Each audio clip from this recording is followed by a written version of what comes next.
Hi dears, today I am going to introduce the second chapter of Administration and Role of Teachers. The second chapter is Application of Educational Management in Academic Area. Academic മേഖലകളിലെ educational മാനേജ്മെന്റിന്റെ പ്രയോഗങ്ങൾ എന്തെല്ലാമാണ് എന്നതാണ് ഈ ഒരു ചാപ്റ്ററിൽ നിങ്ങൾക്ക് പഠിക്കാനുള്ളത്. So let's start. The educational management plays a vital role in academic areas of school. ഒരു സ്കൂളിന്റെ അക്കാഡമിക് മേഖലകളിൽ വിദ്യാഭ്യാസ മാനേജ്മെന്റ് പ്രധാന പങ്ക് വഹിക്കുന്നു. അതിൽ പ്രധാനപ്പെട്ട ഒന്നാണ് class room management. The classroom management is an integral part of school management. School മാനേജ്മെന്റിന്റെ ഒരു അവിഭാജ്യമായിട്ടുള്ള ഒരു ഘടകമാണ് ക്ലാസ് റൂം മാനേജ്മെന്റ് എന്ന് പറയുന്നത്. Classroom management is defined as a system of actions and activities are managed in classroom to induce learning through teacher-taught relationship or interaction. Teacher പഠിപ്പിച്ച ബന്ധങ്ങളിലൂടെയോ ആശയവിനിമയത്തിലൂടെയോ പഠനം പ്രേരിപ്പിക്കുന്നതിന് class റൂമിൽ പ്രവർത്തനങ്ങൾ നിയന്ത്രിക്കപ്പെടുന്ന ഒരു സംവിധാനമായാണ് ക്ലാസ് റൂം മാനേജ്മെന്റ് നിർവചിച്ചിരിക്കുന്നത്. Next, the approaches to class room management. Class room മാനേജ്മെന്റിലേക്കുള്ള സമീപനങ്ങൾ, പലതരത്തിലുള്ള സമീപനങ്ങളാണ് ഉള്ളത്. അതിൽ ഫസ്റ്റ് വൺ പറയുന്നതാണ് ഹെബാർട്ടിയൻ അപ്രോച്ച്, ഹെബാർട്ടിയൻ സമീപനം. അതായത് ജർമ്മൻ ഫിലോസഫറും അതുപോലെ തന്നെ സൈക്കോളജിസ്റ്റുമായിട്ടുള്ള ജോൺ ഫ്രെഡറിക് ഹെബാർട്ട് ആണ് ഈ ഹെബാർട്ടിയൻ അപ്രോച്ച് കൊണ്ടുവന്നിട്ടുള്ളത്.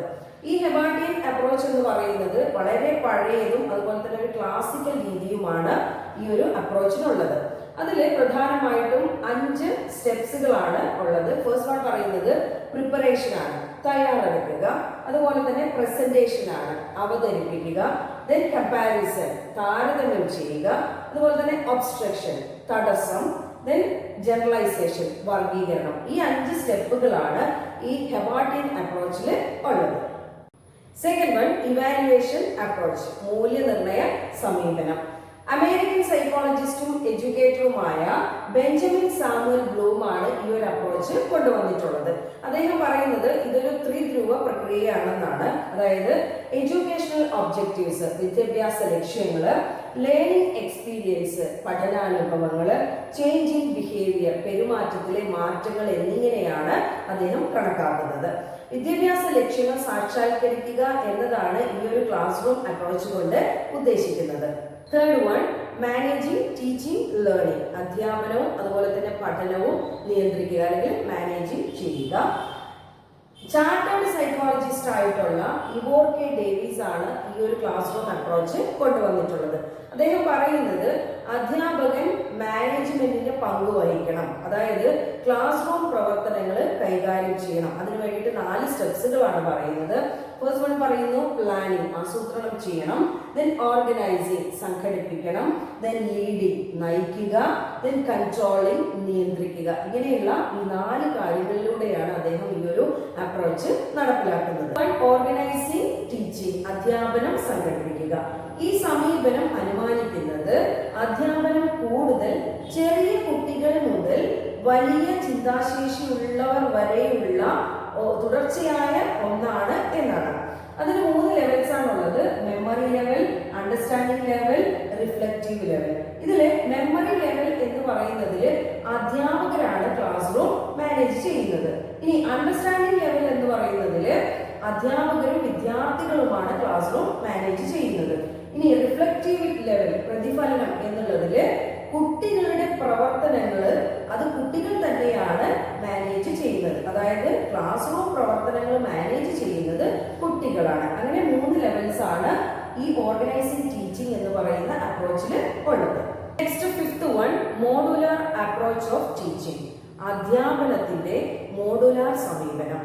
അതായത് ക്ലാസ് റൂം പ്രവർത്തനങ്ങൾ കൈകാര്യം ചെയ്യുന്നതിൽ അധ്യാപന മാതൃകകൾ ഉപയോഗിക്കുന്നു. അതില് ഒരു മാതൃകയില് 4 ഫണ്ടമെന്റൽ എലിമെന്റ്സ് ആണ്, അതായത് 4 അടിസ്ഥാനപരമായിട്ടുള്ള ഘടകങ്ങളാണ് ഉള്ളത്. ഫസ്റ്റ് വൺ പറയുന്നത് focus, then syntax, social system, support system. First one പറയുന്നത് ഫോക്കസ്, കേന്ദ്രീകരിക്കുക. ദെൻ സിന്റാക്സ്, വാക്യഘടന. സോഷ്യൽ സിസ്റ്റം, സാമൂഹിക സംവിധാനം. ദെൻ സപ്പോർട്ട് സിസ്റ്റം, പിന്തുണാ സംവിധാനം. ഇവയൊക്കെയാണ് മോഡുലാർ അപ്രോച്ച് ഓഫ് ടീച്ചിങ്ങിൽ ഉള്ളത്. Then the last point, operations of classroom teaching. Class room അധ്യാപന പ്രവർത്തനങ്ങൾ. ക്ലാസ് റൂമിലെ അധ്യാപനത്തിന്റെ ഘട്ടങ്ങൾ എന്നും ഇതിനെ പറയാറുണ്ട്. പ്രധാനമായിട്ടും ക്ലാസ് റൂം മാനേജ്മെന്റിനെ നിയന്ത്രിക്കുന്നതിന് വേണ്ടിയിട്ട് 3 ഘട്ടങ്ങളാണ് ഇതിലുള്ളത്. Interactive stage. ഇന്ററാക്റ്റീവ് സ്റ്റേജ് എന്ന് പറഞ്ഞു കഴിഞ്ഞാൽ കുട്ടികളും അതുപോലെ തന്നെ ടീച്ചറും അല്ലെങ്കിൽ അധ്യാപകരും തമ്മിലുള്ള ഒരു സംവാദം, അതുപോലെ തന്നെ അവിടെ നടക്കുന്ന പ്രവൃത്തികൾ അല്ലെങ്കിൽ ആക്ടിവിറ്റീസുകൾ.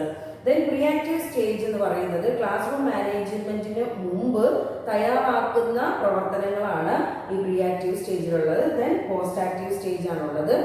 ഈ ഘട്ടങ്ങളെല്ലാം തന്നെ കാൾ ഓപ്പൻഷാ എന്ന് പറയുന്ന ആളുടെ ആശയമാണ്. Next point, dimensions of class room management. Class room മാനേജ്മെന്റിന്റെ അളവുകൾ. ക്ലാസ് റൂം പ്രവർത്തനങ്ങൾ കൈകാര്യം ചെയ്യുന്നതിന് അധ്യാപകൻ 4 അളവുകളാണ് പരിഗണിക്കേണ്ടത്. അതിൽ ഫസ്റ്റ് വൺ പറയുന്നത് ഫിസിക്കൽ ഡിമെൻഷൻ ഓർ എൻവയൺമെന്റ്. ഭൗതികമായിട്ടുള്ള അളവുകളും അതുപോലെ തന്നെ പരിസ്ഥിതിയുടെ അളവുകൾ. ഇവിടെ പറയുന്നത് ഒരു ക്ലാസ് റൂമിൽ ടേബിൾ, ചെയർ, അതുപോലെ തന്നെ ഡെസ്ക്, ബെഞ്ച്, ലൈറ്റ്സ്, അതുപോലെ ബ്ലാക്ക് ബോർഡ്സ്, ചോക്ക് ഇവയെല്ലാം ഉണ്ടോ എന്നുള്ളതാണ് ഈ ഫസ്റ്റ് വൺ പറയുന്നത്. Second one, social and cultural dimension. ഈ സോഷ്യൽ ആൻഡ് കൾച്ചറൽ ഡിമെൻഷൻ എന്ന് ഉദ്ദേശിക്കുന്നത് റിലേഷൻഷിപ്പിനെയാണ്. അതായത് ടീച്ചർ സ്റ്റുഡന്റ് റിലേഷൻഷിപ്പ്, അതുപോലെ തന്നെ ടീച്ചർ പ്രിൻസിപ്പൽ റിലേഷൻഷിപ്പ്, അതുപോലെ ടീച്ചർ പാരന്റ്സ് റിലേഷൻഷിപ്പിനെയാണ് പറയുന്നത്. Third one, psychological dimensions. ഒരു ക്ലാസ് റൂമിൽ ഒരു അധ്യാപകൻ അല്ലെങ്കിൽ ഒരു ടീച്ചർ വെറും ഒരു അധ്യാപിക അല്ലെങ്കിൽ ഒരു അധ്യാപകൻ ആവാതെ അവർക്ക് വേണ്ടിയിട്ടുള്ള മോട്ടിവേഷൻസ് കൊടുക്കുക എന്നതാണ് മൂന്നാമത്തെ പോയിന്റ് പറയുന്നത്. ലാസ്റ്റ് വൺ പറയുന്നത് ethical consideration or value dimensions ആണ്. ധാർമ്മികത. അതായത് ഇവിടെ കുട്ടികളുടെ പെരുമാറ്റം ഒരു ടീച്ചർ ശ്രദ്ധിക്കണം. ഒരു ക്ലാസ് റൂം മാനേജ്മെന്റ് എന്ന് പറയുന്നത് ആ ക്ലാസ്സിലെ അധ്യാപകനായിരിക്കും ആ ക്ലാസ്സിലെ ലീഡർ. അപ്പോ ആ ക്ലാസ്സിലെ ലീഡർ എല്ലാ കാര്യത്തിലും പെർഫെക്റ്റ് ആയിരിക്കണം, അതുപോലെ തന്നെ കുട്ടികളുടെ കാര്യത്തിലും ശ്രദ്ധാലുവായിരിക്കണം. Next, sociometry of institution. അതായത് ഒരു സ്ഥാപനത്തിന്റെ സാമൂഹിക ബന്ധങ്ങളുടെ അളവ് രീതി. അതിൽ ഫസ്റ്റ് വൺ പറയുന്നത് ടീച്ചർ ആസ് ദ ഫോക്കസ്. ഒരു സ്ഥാപനത്തിൽ അല്ലെങ്കിൽ ഒരു വിദ്യാഭ്യാസ സ്ഥാപനത്തിൽ ഏറ്റവും ഫോക്കസ് ചെയ്യുന്നത് ആരായിരിക്കും? ടീച്ചർ ആയിരിക്കും. കാരണം ടീച്ചർ കുട്ടികളെ പഠിപ്പിക്കുന്നു, ആ പഠിപ്പിച്ച കാര്യങ്ങളെ കുറിച്ച് പാരന്റ്സ് ചോദിക്കുന്നു, അത് പറയുന്നു. അപ്പോൾ അങ്ങനെ കുട്ടികളുടെ ക്ഷേമമൊക്കെ തന്നെ പാരന്റ്സുമായിട്ട് ഷെയർ ചെയ്യുന്നത് ആരാണ്? അവിടെ ടീച്ചറാണ്. അതുകൊണ്ടാണ് ടീച്ചർ ആസ് ദ ഫോക്കസ് എന്ന് പറയുന്നത്. നെക്സ്റ്റ്, ഹ്യൂമൻ റിലേഷൻസ് ആണ്. അതായത് വിദ്യാഭ്യാസ സ്ഥാപനങ്ങളിൽ മനുഷ്യരുമായിട്ടുള്ള ബന്ധങ്ങളാണ് ഉണ്ടാകുന്നത്. നെക്സ്റ്റ്, ടീച്ചർ ലേണർ റിലേഷൻസ് ആണ്. അതായത് അധ്യാപകനും കുട്ടിയുമായിട്ടുള്ള ബന്ധങ്ങൾ അല്ലെങ്കിൽ ആത്മബന്ധങ്ങൾ. നെക്സ്റ്റ്, ലേണർ റിലേഷൻസ് ആണ്. അതായത് കുട്ടിയും മറ്റു കുട്ടികളുമായിട്ട് അല്ലെങ്കിൽ വിദ്യാർത്ഥിയും മറ്റു വിദ്യാർത്ഥികളുമായിട്ടുള്ള ബന്ധം. Next, teacher relations. അതായത് ടീച്ചറും മറ്റു ടീച്ചറുമായിട്ടുള്ള റിലേഷൻസ്. അതായത് ഒരു സ്ഥാപനത്തിൽ ഒരുപാട് ടീച്ചേഴ്സ് ഉണ്ടാകും, അവർ തമ്മിലുള്ള ഒരു relationship. Next, teacher administrator relations ആണ്. അതായത് അവിടെയുള്ള ടീച്ചറും അവിടെയുള്ള മാനേജ്മെന്റും തമ്മിലുള്ള ഒരു റിലേഷൻസ് ആണ്. Next, teacher and community relations.